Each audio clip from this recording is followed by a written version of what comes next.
sejahtera untuk kita semua.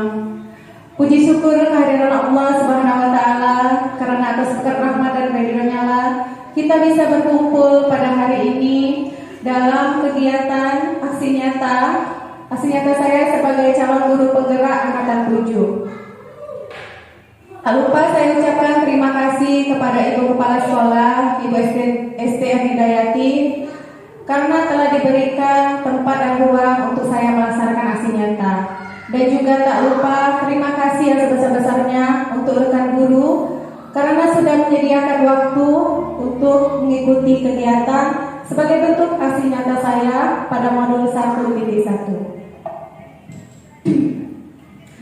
Baiklah, pada hari ini saya akan menyampaikan berbagai macam materi terkait dengan budaya positif di sekolah. Namun, untuk lebih kita ketahui dulu, saya yakin rekan-rekan guru sudah pernah bahkan sering mendengar yang dinamakan dengan profil pelajar Pancasila. Namun, ada baiknya kita mengulang pun nilai-nilai kebijakan dalam profil pelajar Pancasila yang telah kita kenal bersama, yaitu beriman dan bertakwa kepada Tuhan Yang Maha Esa, berkebinekaan global, kemudian bergotong royong, mandiri, bernalar kritis, dan juga kreatif. Sekarang mari kita maknai bersama apa itu budaya positif. Budaya positif itu diharapkan suasana yang tumbuh itu adalah aman dan menyenangkan, sehingga pembelajaran proses di sekolah itu bisa berlangsung dengan baik. Kemudian apa pengertian dari budaya positif itu sendiri? Budaya positif adalah nilai-nilai serta kebiasaan-kebiasaan di sekolah yang berpihak pada siswa agar dapat berkembang menjadi pribadi yang lebih baik lagi. Selanjutnya, disiplin positif itu dapat membuat seseorang itu menggali potensinya dengan lebih baik menuju kepada suatu tujuan yang baik pula. Sesuatu yang bisa dihargai, kemudian sesuatu yang bisa dimaknai baik oleh dirinya sendiri maupun oleh orang-orang di sekitarnya. Dan pada nilai-nilai kebajikan itu adalah sifat-sifat positif yang merupakan tujuan mulia yang ingin dicapai oleh setiap individu. Nilai-nilai universal tersebut adalah dalam lintas bahasa, suku bangsa, agama maupun latar belakang.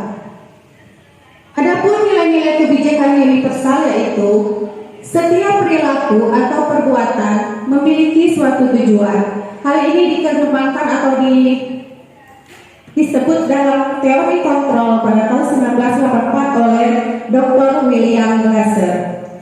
Dengan menerapkan nilai-nilai kebajikan yang diyakini seseorang, maka motivasi dari dalam itu akan muncul dengan sendirinya.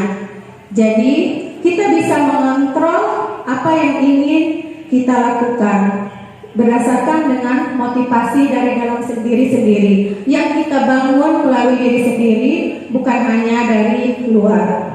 Kemudian, nilai-nilai kebajikan yang ingin dicapai oleh anak-anak Indonesia kita kenal dengan profil pelajar Pancasila.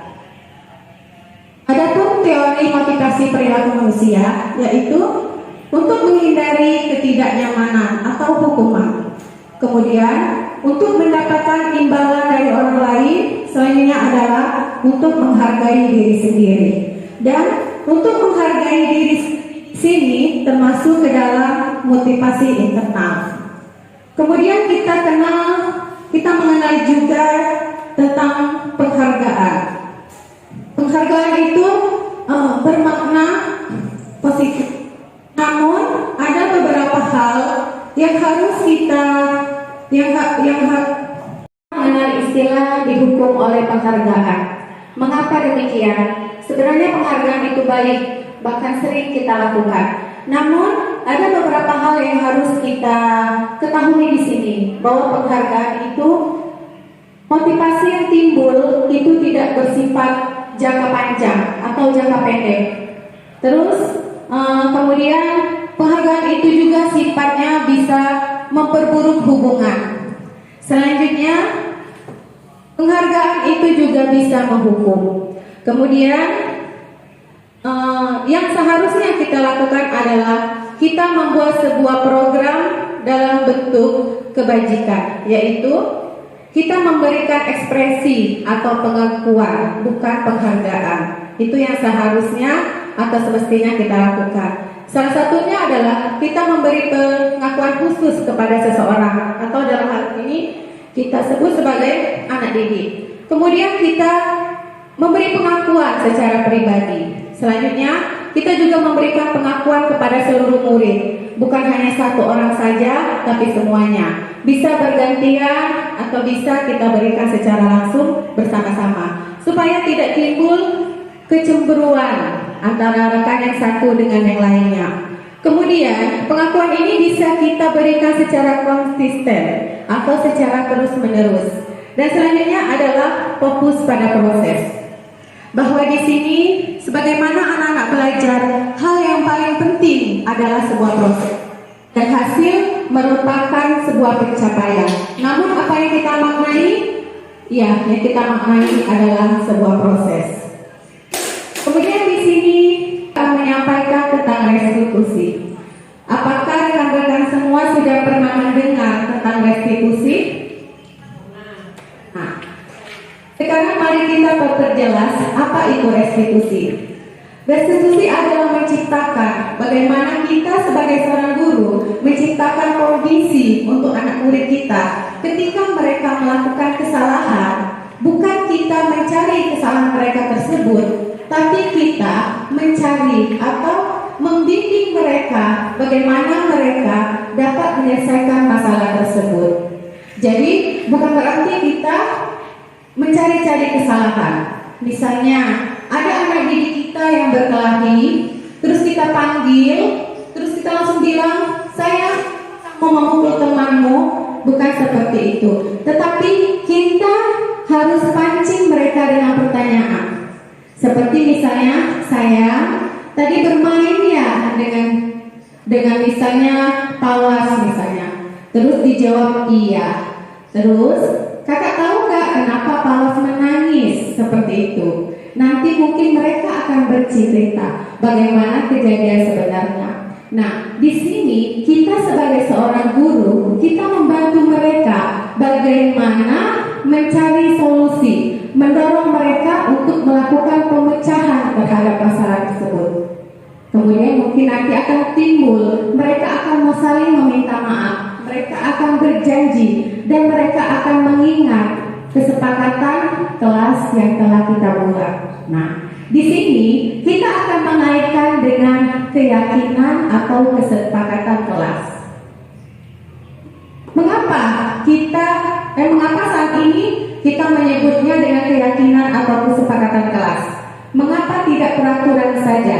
Mungkin seperti itu yang muncul di benak kita, dan saya pun demikian. Mengapa harus keyakinan? Mengapa tidak peraturan?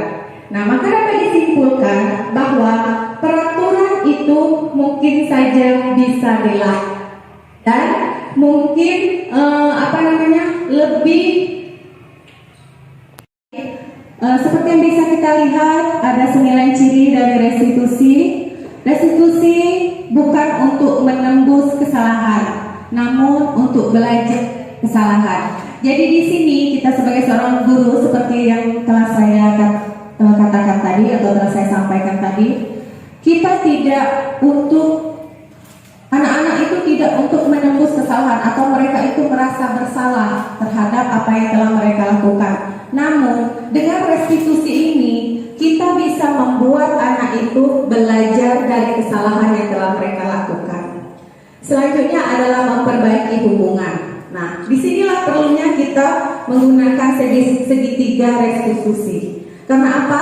Di sini kita akan mencoba untuk memperbaiki hubungan antara murid yang satu dengan yang lain. Karena kita mencarikan mereka solusi, bukan menghukum salah satu dari mereka.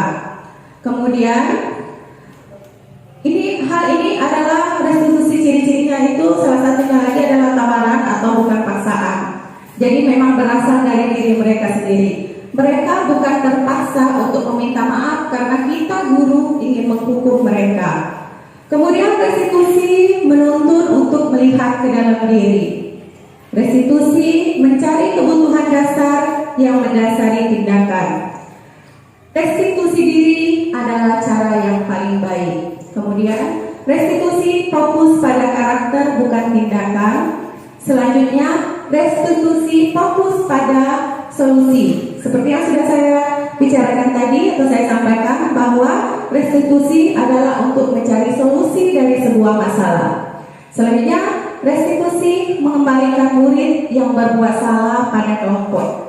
Itu artinya anak-anak yang mungkin saja bersalah atau melakukan tindakan yang kita anggap salah, mungkin dia merasa rendah diri untuk kembali kepada teman-temannya, merasa nanti mereka dimusuhi, merasa nanti mereka akan dibalas dengan perbuatan yang sama.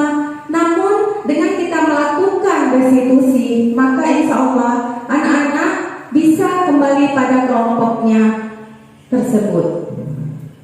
Adapun langkah-langkah untuk membuat keyakinan kelas adalah hal yang pertama kita lakukan, kita berdiskusi atau meminta pendapat kepada anak didik. Apa-apa yang akan kita buat atau yang akan kita cantumkan pada keyakinan kelas kita. Kemudian kita mencatat masukan-masukan dari semua siswa-siswi kita. Selanjutnya ada menyusun keyakinan kelas dan mengganti kalimat-kalimat yang bersifat positif, yang bersifat negatif menjadi kalimat yang bersifat positif. Untuk selanjutnya bisa kita buat, kemudian kita tempel di kelas sebagai pengingat bahwa kita bersama dengan anak-anak sudah membuat keyakinan atau kesepakatan kelas. Baiklah, rekan guru semua, bisa kita lihat di depan sudah ditampilkan segitiga restitusi. Nah, di segitiga restitusi ini kita bisa melakukan sebuah cara efektif yang kita butuhkan untuk mencari solusi bersama dengan anak-anak ketika timbul masalah. Yang pertama itu adalah kita menstabilkan identitas, kemudian menyatakan keyakinan, dan selanjutnya validasi tindakan yang salah. Kita menanyakan dulu, kemudian kita memvalidasi benar atau tidakkah kejadian tersebut. Kemudian kita akan mengingatkan mereka tentang keyakinan yang mereka buat. Misalnya ini kejadian di kelas, mereka bertukar, atau simpelnya kita ambil ada anak yang membuang sampah sembarangan. Misalnya paru membuang sampah sembarangan, kemudian kita panggil. Hal pertama yang kita tanyakan adalah pertanyaan-pertanyaan yang tidak langsung mengarah kepada kesalahan mereka. Misalnya seperti ini, saya tadi kamu makan jajan ya? Nanti dia akan menjawab, iya Umi misalnya. Nah, tadi sampahnya baru buang kemana? Ke bawah meja Umi, seperti itu. Oke, sekarang Umi mau tanya, bolehkah kita membuang sampah sembarangan? Nanti mereka akan iya, membuang sampah sembarangan tidak boleh Umi. Oke, kalau tidak boleh membuang sampah sembarangan, sekarang sampahnya kita buang kemana? Ke kotak sampah. Nah, kita perlu mengingatkan kembali tentang keyakinan kelas yang telah kita buat bersama tadi. Salah satunya mungkin kita akan membuat menjaga kebersihan kelas. Nah, itulah hal-hal yang perlu kita lakukan. Kita mencari solusi, bukan menghukum mereka. Baiklah, dalam segitiga restitusi kita bisa menstabilkan identitas dulu, kemudian validasi tindakan yang salah, dan menanyakan keyakinan. Di dalam menstabilkan identitas, yang bisa kita lakukan adalah kita bisa berkata kepada anak didik kita bahwa berbuat salah itu adalah hal yang wajar, atau manusia itu tidak sempurna. Kemudian kita bisa berkata kepada anak didik kita, Ibu juga pernah melakukan kesalahan tersebut. Selanjutnya, kita bisa menyelesaikan masalah ini. Kita bersama-sama akan menyelesaikannya. Selanjutnya adalah validasi tindakan yang salah.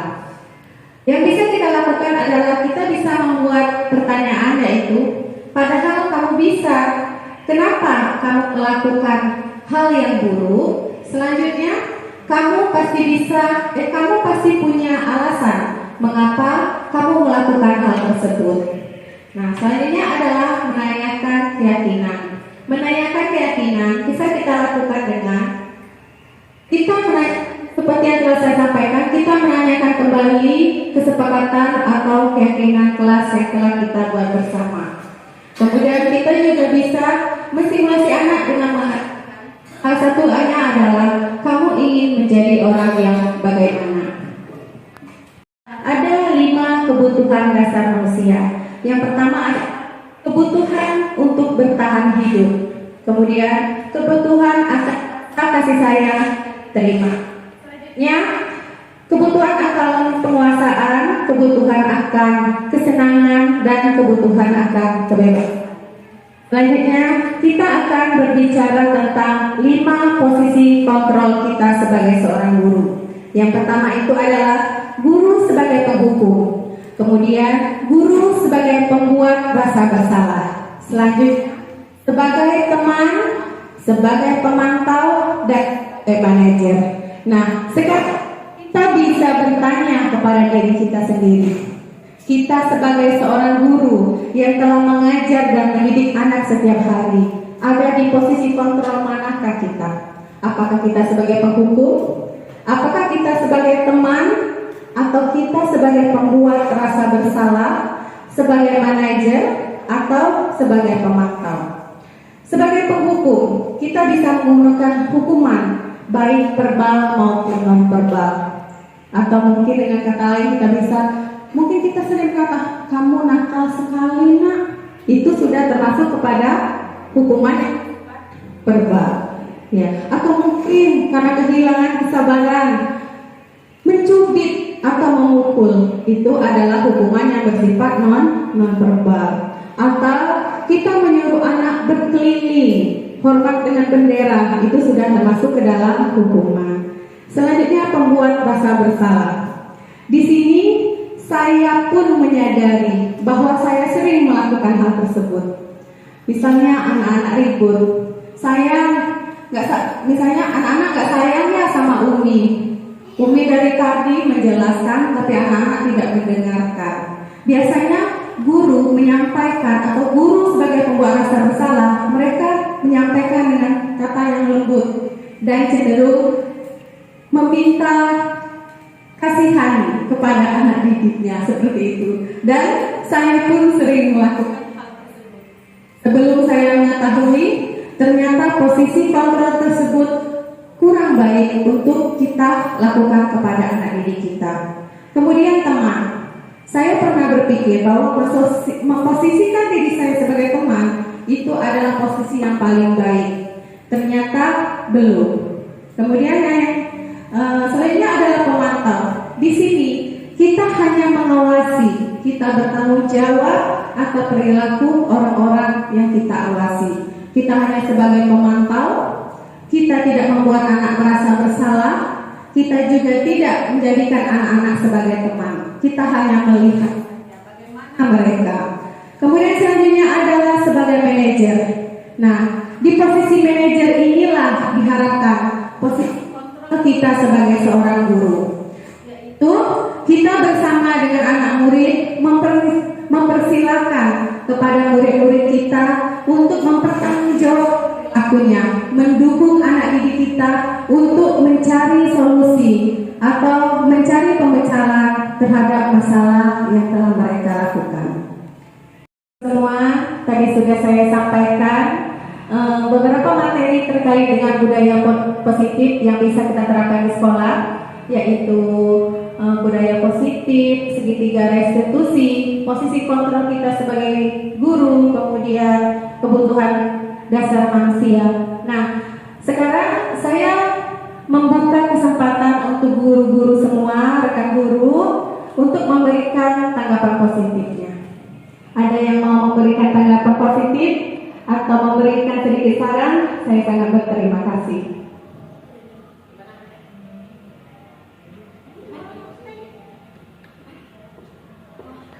Iya, Ibu Ipan, silakan.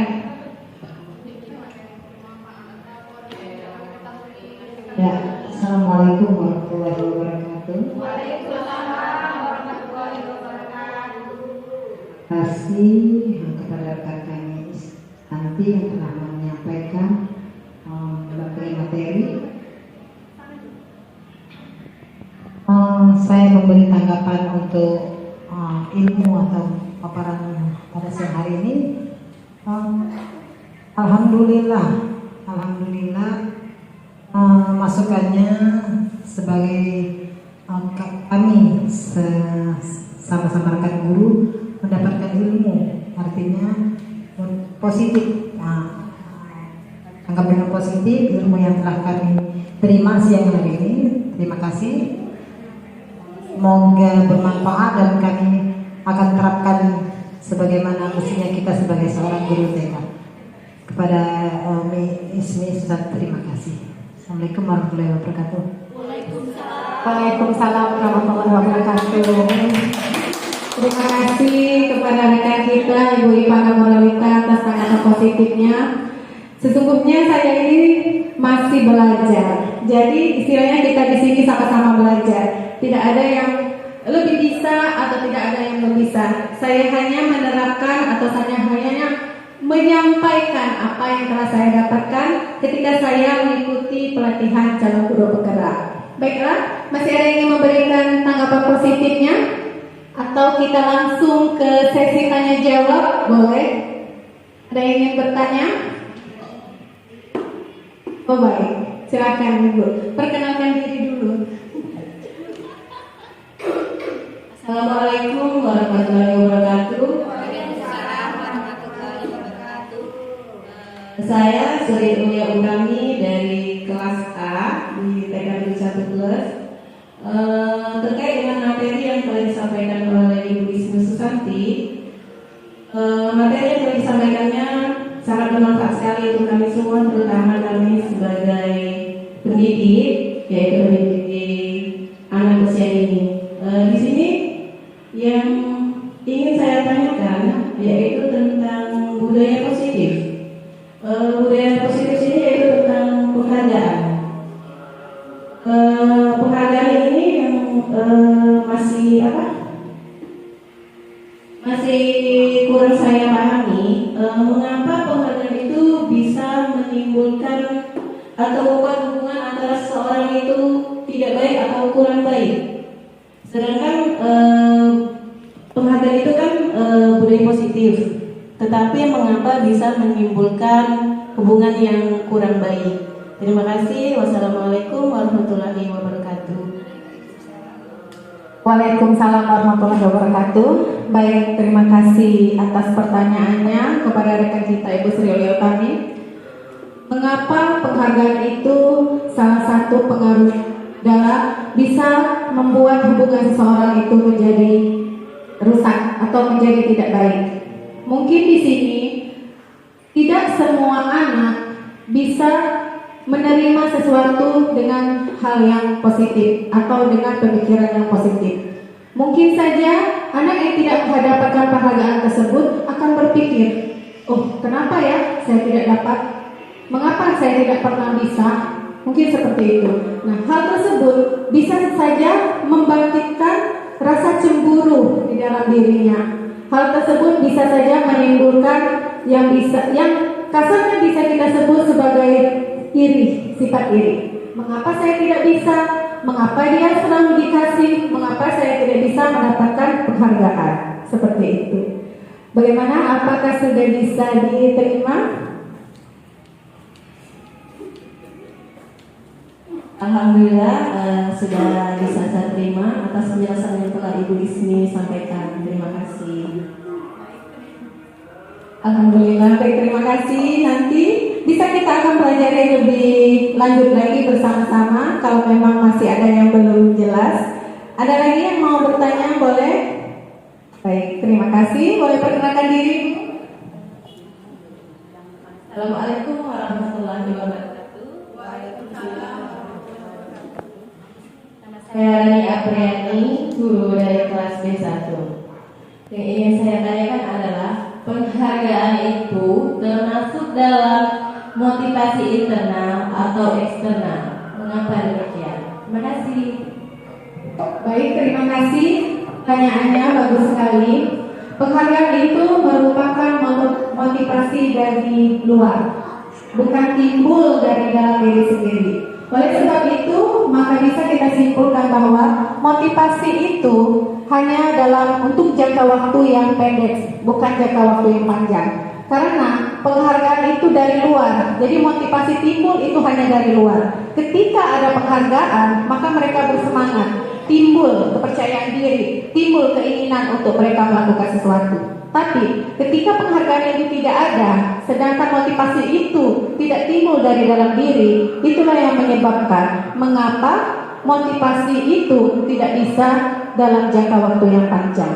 Demikian, bisa diterima. Kalau masih ada tanggapan lainnya, Mengerti. Terima kasih. baik. Ada lagi? Ada lagi atau kita cukupkan? Cukupkan?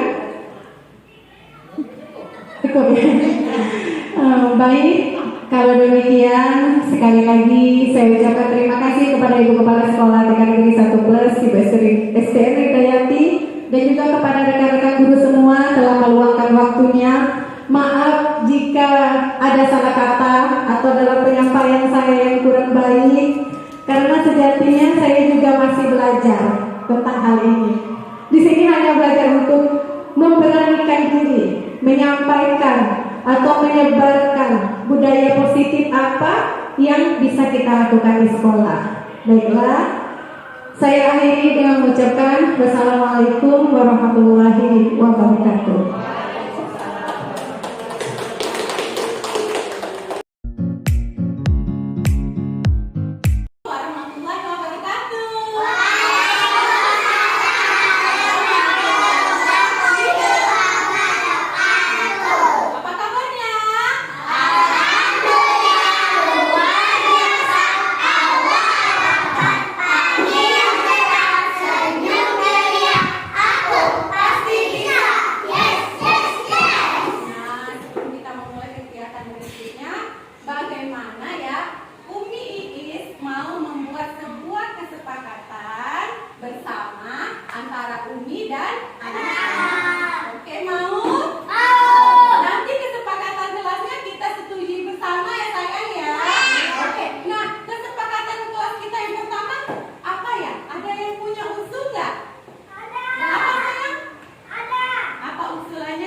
Kalau misalnya masuk kelasnya atau sekolahnya tidak terlambat. Kemudian apa lagi?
setelah makan serunek, tadi bungkusnya dibuang ke mana sayang?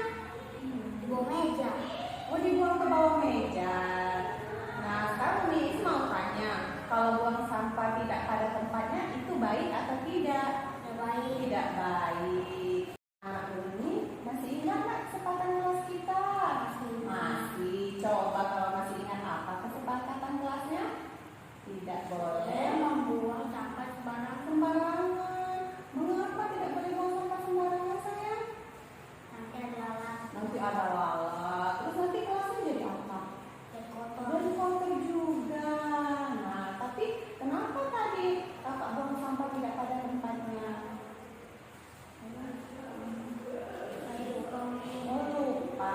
Oke, lain kali kalau buang sampah di mana sayang? Di kotak Di sampah. kotak sampah pada tempatnya. Nah, sekarang alhamdulillah. Coba lihat ini dulu. Alhamdulillah, adik Faru sudah ingat kalau buang sampah pada tempatnya. Baru jantung. Iya, tidak apa-apa sayang. Anaknya pintar, anak dedek. Iya, nggak apa-apa sayang. Dimaafin. Sini dulu kan. Oke, pintar. Kasih ya. Assalamualaikum warahmatullahi wabarakatuh. Saya Ipana Moraita, guru TKN 1 Plus Banjar Sintika Sumatera Selatan, tempat di mana rekan saya Isni Susanti mengajar dan melakukan aksi nyata budaya positif di sekolah. Saya merasa mendapatkan pengalaman dan pemahaman baru tentang budaya positif di sekolah, utamanya tentang segitiga restitusi, yang mana pada segitiga restitusi itu merupakan sebuah proses untuk menciptakan kondisi bagi murid bagaimana mereka memperbaiki kesalahan mereka sehingga mereka bisa kembali pada kelompok dengan karakter yang lebih baik. Saya berharap setelah mengikuti kegiatan aksi nyata yang telah dilakukan oleh calon guru penggerak ini, kami semua yang ada di sini bisa menerapkan dan melaksanakan secara konsisten. Jadi bukan hanya sekedar mengetahui kemudian lupa untuk menerapkan, akan tetapi dengan budaya positifnya saya berharap kita sebagai pendidik bisa membimbing anak-anak ke arah yang lebih baik lagi sehingga budaya positif bisa diterapkan secara maksimal di sekolah ini. Demikianlah dari saya. Terima kasih banyak atas ilmu yang bermanfaat ini. Salam dan bahagia. Guru Penggerak Indonesia Maju. Wassalamualaikum warahmatullahi wabarakatuh.